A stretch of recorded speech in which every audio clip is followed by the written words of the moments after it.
Yo, what's good, everyone? I need to talk to you about something that's been really bothering me about this entire situation and the way things have been unfolding. Look, I find it quite convenient that just as Cardi B continues to get massive attention for allegedly exposing Ashley Jana's secret life and hidden past, suddenly there's all this narrative being pushed out to the general public about her having a double life as an escort or stripper working in Miami. The timing of all of this is way too convenient. And honestly, people are starting to smell a rat here and question what's really going on behind the scenes. Like, could this all be some kind of calculated smear campaign that's been orchestrated by someone with power and influence? Think about it for a second and really let it sink in.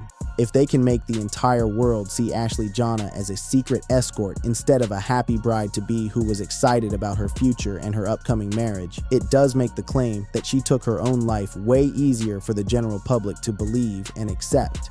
It makes her death seem less suspicious because people will think she was living a complicated life.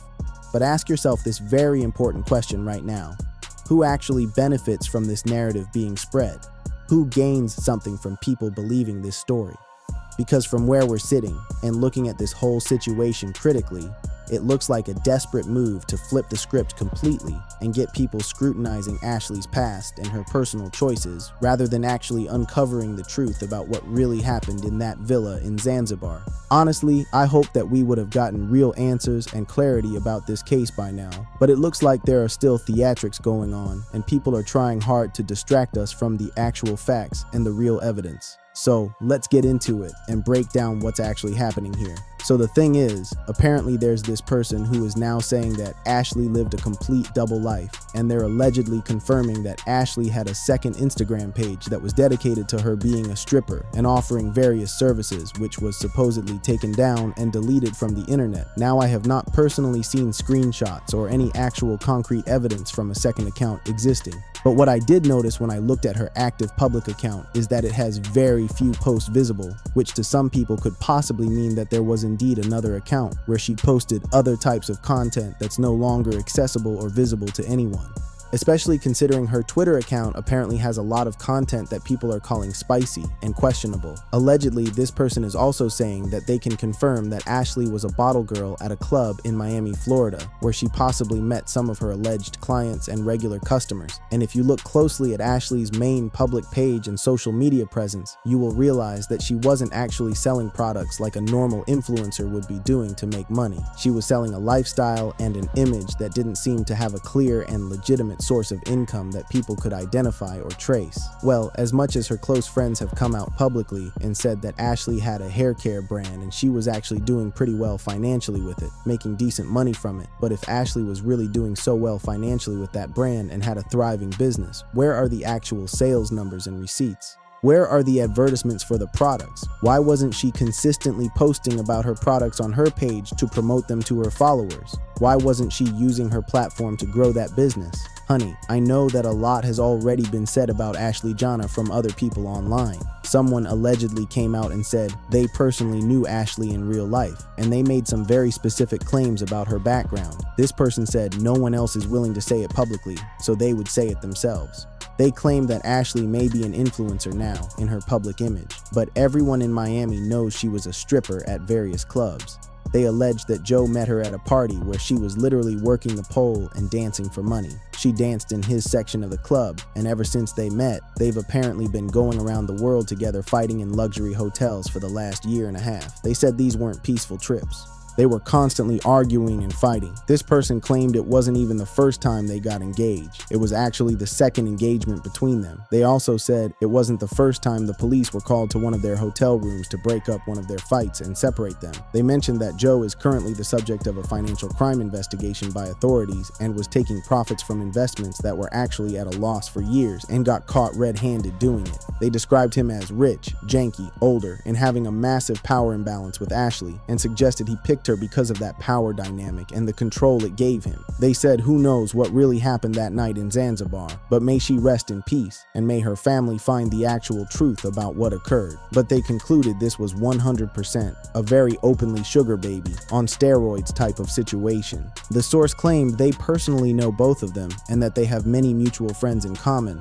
However, I still feel like the fact that this escort narrative is being pushed so much right now is actually a major distraction from what really happened to Ashley, especially coming from a stripper or a person who I can't even verify is who they claim to be. This could literally be anyone who has been paid good money to push this specific narrative out to the public and media. And it's actually beginning to look more and more like these secret escort rumors are being used strategically to smear Ashley Jana's character so that people don't fight as hard for justice because they'll just say, oh, she was an escort. So of course her life was messy and complicated. Of course she probably had mental health issues. That's the narrative being pushed. But of course her supporters and people who knew her aren't having it, and they're pushing back very hard against these claims. They're arguing that even if she had a second life doing other work or side hustles, she was clearly happy and planning a future with Joe McCann, which makes the claim that she took her own life even harder for people to swallow and believe when you really think about it. If she was planning a future, getting married, and was happy, why would she suddenly kill herself? The streets are basically saying that whether she was an influencer, an escort, a bottle girl, or all of the above combined, the math just isn't adding up properly, and Joe McCann has a lot more explaining to do about what really happened in that villa. Also, think about it for a second and really consider this theory. What if Joe is low-key feeding the blogs and media outlets this narrative to save his own skin and protect himself from scrutiny? Like if he can make everyone believe that Ashley was living this dark, secret life with questionable decisions, it makes his story about her being mentally unstable or unpredictable way easier to sell to people who don't know the full story and weren't close to her. And honestly, by pushing this whole second life story so hard through various sources, he's creating a massive smokescreen of confusion and misdirection. And instead of everyone asking why the local medical records mention strangulation as a possibility and cause of death, they're busy debating what Ashley did for a living and how she made her money. Maybe he even paid someone directly to fuel the narrative further and make the angle more credible and believable to the general public. Maybe he's funding this smear campaign against his own fiancée to make himself look less guilty. But I personally cannot ignore that there have been quite a few really significant things that have come up over the last few days about Joe McCann and his behavior. Like how he had serious anger issues and rage problems, how he and Ashley fought constantly and intensely since they first landed in Zanzibar together, how he took so much time to inform her family about what was actually happening, how he allegedly left Ashley alone in the villa to go and be with other local women in Zanzibar, and how he possibly took out a life insurance policy on her before the trip. Now, we've already talked about how Joe has a big crypto fund called Asymmetric that he manages, which is apparently running in the negative right now. That is millions and millions of dollars just completely gone and lost forever. Investors lost everything.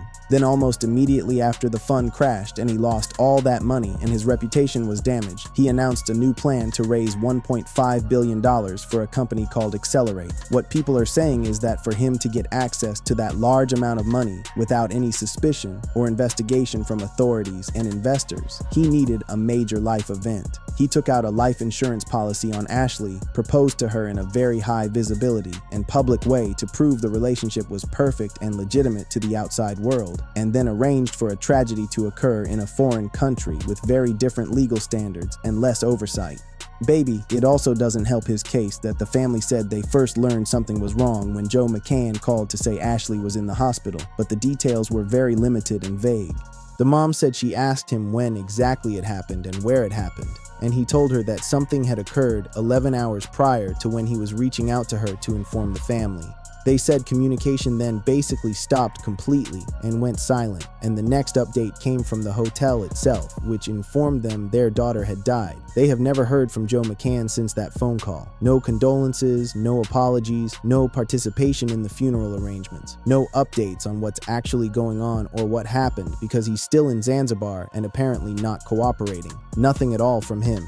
No communication. Well, the assumption from investigators and people following the case is that Joe paid off the staff at the resort and the authorities in Zanzibar under the table, and that's why there have been no criminal charges against him, even though everything literally points directly to him being involved in some way. In fact, let me just paint a complete picture for y'all so that you understand exactly what we are dealing with here and the full scope of what's happening.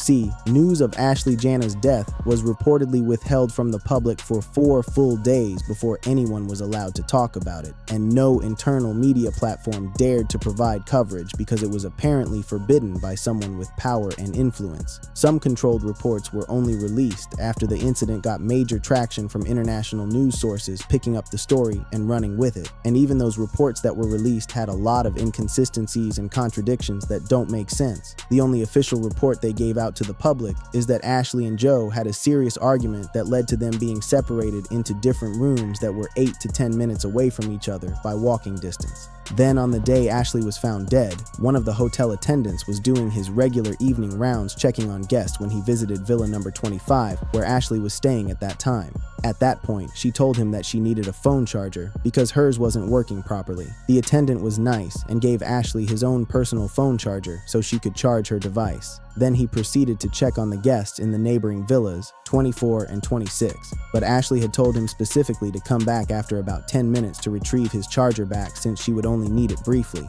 According to what the Director of Criminal Investigations stated in the official report they released, the attendant went back after about 20 minutes had passed. He knocked on the door multiple times and waited. There was no answer coming from inside, and all the lights were turned completely off in the villa. So he used his emergency master key to open the door and check on her safety since she hadn't answered. Based on the report filed, that's when he discovered Ashley suspended from the internal wardrobe hanging rod using a gray bathrobe belt tied around her neck. Apparently at the time she was still technically alive, but she was clearly struggling and in severe distress fighting for her life. So the attendant raised the alarm immediately and called for help. Everyone rushed her to the nearest hospital as fast as they could. Then after she received initial emergency treatment at that first hospital, Ashley was transferred to another hospital facility that had more specialized care and better equipment to handle her condition, but she sadly passed away the next day at about 3 p.m. in the afternoon. Since this initial report was released to the public, there have been absolutely no more updates or new information released, even though we know for a fact the autopsy was completed a couple of days ago.